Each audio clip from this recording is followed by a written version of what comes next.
আসসালামু আলাইকুম। Europe visa আপডেটের পক্ষ থেকে আপনারা জানাচ্ছি আন্তরিক শুভেচ্ছা ও অভিনন্দন। বরাবরের মতো আমি আবারও আপনাদের মাঝে নতুন একটি ভিডিও নিয়ে এসেছি। আজকের ভিডিও হচ্ছে ক্রোয়েশিয়া ভিসা আপডেট নিয়ে।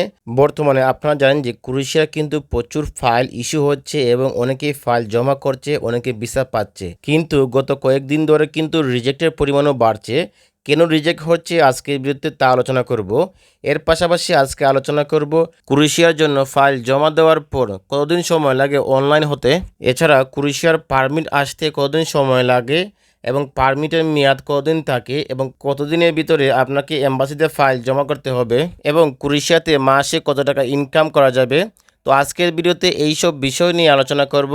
আপনি যদি আমার চ্যানেল নতুন হয়ে থাকেন তাহলে অবশ্যই চ্যানেলটি সাবস্ক্রাইব এবং লাইক দিয়ে রাখবেন, যাতে পরবর্তীতে ইউরোপের বিভিন্ন দেশের ভিসার তথ্য আপডেট পেতে পারেন সহজেই। তো বন্ধুরা, গত কয়েকদিন ধরে কিন্তু ক্রোয়েশিয়ার ভিসার রিজেক্টের পরিমাণ বেড়ে গেছে। এর কারণ হচ্ছে যে কোম্পানিতে লোক আগে গিয়েছিল ওই কোম্পানিতে ওই লোকগুলো আর থাকে না, সেখান থেকে কিন্তু অন্য দেশে চলে যায়। যার কারণে পরবর্তীতে যে ফাইলগুলো ইস্যু হয় তারা কিন্তু ওই ফাইলগুলো আর পারমিট ইস্যু করে না, যার কারণে ভিসাগুলো রিজেক্ট করে দেয় কোম্পানি। তো আমাদের উচিত যে কোম্পানিতে আমরা পারমিট পাই না কেন বা ভিসা পাই না কেন ওই কোম্পানিতে মিনিমাম একটা বছর থাকার জন্য, কারণ পরবর্তীতে ওই কোম্পানিতে যদি বাংলাদেশি কেউ আবেদন করে তাহলে কিন্তু পরবর্তী সময় সে ভিসা পাবে না। তাই যারাই যে কোম্পানিতে যান না কেন কমপক্ষে আপনারা এক বছর থাকবেন, তারপরে সেখান থেকে যাবেন। না হলে কিন্তু পরবর্তী সময়ে বাংলাদেশি ভাইদের জন্য কিন্তু বড় বিপদ হয়ে দাঁড়াবে। তো এখন আসি ক্রোয়েশিয়ার ফাইল জমা দেওয়ার পরে কতদিন পরে অনলাইন হয়। আপনি যখন সব কিছু ডকুমেন্ট দিয়ে যখন আবেদন করবেন, আবেদন করার 40 থেকে 50 কর্মদিবসের মধ্যেই কিন্তু অনলাইন হয়ে যায়। অর্থাৎ 1 থেকে 1.5 মাস বা 2 মাসের ভিতরে কিন্তু আপনার ফাইলটি অনলাইন হয়ে যাবে। তো এখন আসি ক্রোয়েশিয়া পারমিট আসতে কতদিন সময় লাগে। আপনি যখন আবেদন করবেন, আবেদন করার পর কিন্তু 3 থেকে 4 মাসে অনেকে চলে আসে, আবার কারো কারো ক্ষেত্রে কিন্তু 6 থেকে 7 মাসও লেগে যায়। তো এটা ডিপেন্ড করে আপনার যখন প্রসেসিং করবেন, যদি ভালো কোনো এজেন্সি হয় তার উপর ডিপেন্ড করে। তাই মিনিমাম কিন্তু 4 থেকে 5 মাস চলে যায় পারমিট আসতে। তো এখন আসি ক্রোয়েশিয়ার পারমিটের মেয়াদ কতদিন থাকে। আপনি যখন ক্রোয়েশিয়ার পারমিট পেয়ে যাবেন তখন কিন্তু ওই পারমিটের মেয়াদ সর্বোচ্চ 1 বছর থাকবে। আপনাকে যা করার ওই 1 বছরের ভিতরে কিন্তু আপনাকে এম্বাসি ফেস করতে হবে। তো এখন আসি পারমিট পাওয়ার কতদিনের মধ্যে আপনার ফাইলটি জমা করতে হবে।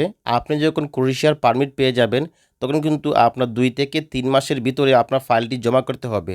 কিন্তু পারমিটের মেয়াদ থাকবে আপনার 1 বছর, কিন্তু এর ভিতরে আপনাকে কিন্তু ফাইল জমা করতে হবে। তো এখন আসি ক্রোয়েশিয়াতে মাসে কত টাকা স্যালারি পায়। অর্থাৎ কেউ যদি ক্রোয়েশিয়াতে ওয়ার্ক পারমিট ভিসা চলে যায় তাহলে সেখানে প্রতি মাসে কত টাকা ইনকাম করতে পারবে।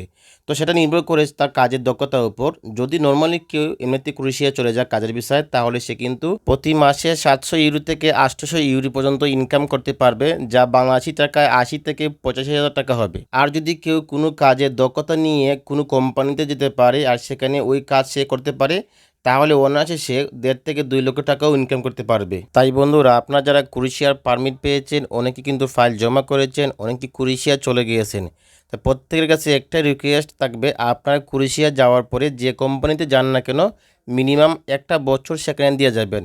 কারণ আপনি যদি সেখান থেকে চলে যান তাহলে পরবর্তী সময়ে আমরা বাংলাদেশি যারা রয়েছি তারা কিন্তু ওই কোম্পানিতে আর যেতে পারবে না। কারণ একবার যদি কেউ ওই কোম্পানি থেকে চলে যায় তাহলে কিন্তু ওই কোম্পানি বাংলাদেশিদের প্রতি আস্থা উঠে যায়। তাই প্রত্যেকের কাছে রিকোয়েস্ট থাকবো, আপনি যে কাজে যান না কেন মিনিমাম একটা বছর আপনি ওই কোম্পানিতে সময় দিয়ে যাবেন। তো বন্ধুরা, এই ছিল আজকে আমাদের আপডেটটি। পরবর্তী সময়ে ইউরোপের বিভিন্ন দেশের ভিসার তথ্য আপডেট পেতে আমাদের চ্যানেলটি সাবস্ক্রাইব করে রাখবেন, যাতে সহজেই ইউরোপের বিভিন্ন দেশের ভিসার তথ্য আপডেট পেতে পারেন। সবাই ভালো থাকবেন। আসসালামু আলাইকুম।